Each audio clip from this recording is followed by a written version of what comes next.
Super बाजार cooperative Kankavli Sindhudurg जिल्ह्यातील एकमेव वातानुकूलित सुपर बाजार। पत्ता सुपर बाजार Mumbai Goa highway SM high school समोर कणकवली। आपल्या अतूट विश्वासामुळेच आम्ही 25व्या वर्षात पदार्पण करतोय।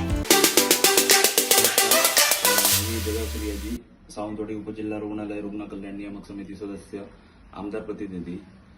सावंतवाडी उपजिल्हा रुग्णालयामध्ये कार्यरत असलेले वैद्यकीय अधीक्षक डॉक्टर ज्ञानेश्वर ऐवळे हे येत्या 31 मे रोजी त्यांचा कार्यकाळ संपत आहे।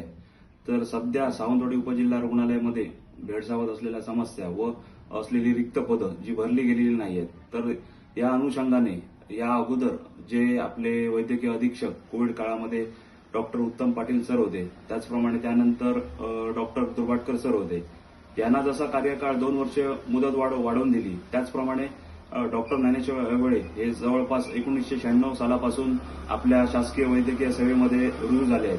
तर त्यांचा कार्यकाळ हा बराच वर्षाचा हा सिंधुदुर्ग जिल्ह्यामध्ये त्यांचा मोठ्या प्रमाणात कार्यकाळ आहे। तर डॉक्टर ज्ञानेश्वर ऐवळे सर हे कधी रात्री अपरात्री ज्यावेळी रुग्णांना गरज असते तर त्यावेळी ते सेवा देत असतात व आज सावंतवाडी उपजिल्हा रुग्णालय हे आहे त्या परिस्थितीमध्ये कसं चांगलं सांभाळता येईल यासाठी त्यांचा नेहमीच प्रयत्न असतो। तर आज रुग्णांना कोणत्याही प्रकारच्या समस्यांना सामोरे न जाण्यासाठी म्हणून व ज्या काही त्रुटी आढळतात तर या जर आज निवृत्त झाले डॉक्टर ऐवळे सर तर एक माणूस या आपल्या इन्स्टिट्यूटमध्ये कमी होतोय।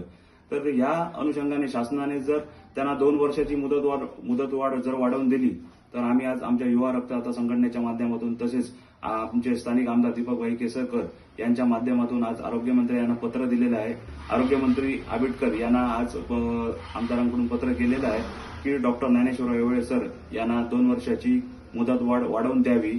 तसेच याही पलीकडे जर जाऊन आपल्याला जर या ठिकाणी वैद्यकीय अधीक्षक पद जर कोणाला द्यायचं असेल तर ते डॉक्टर रेड्डी म्हणून आहेत, जे 24 तास रुग्णांसाठी उपलब्ध असतात, ज्यांची नुकतीच फिजिशियन म्हणून या ठिकाणी सावंतवाडी उपजिल्हा रुग्णालयामध्ये नियुक्ती झालेली आहे।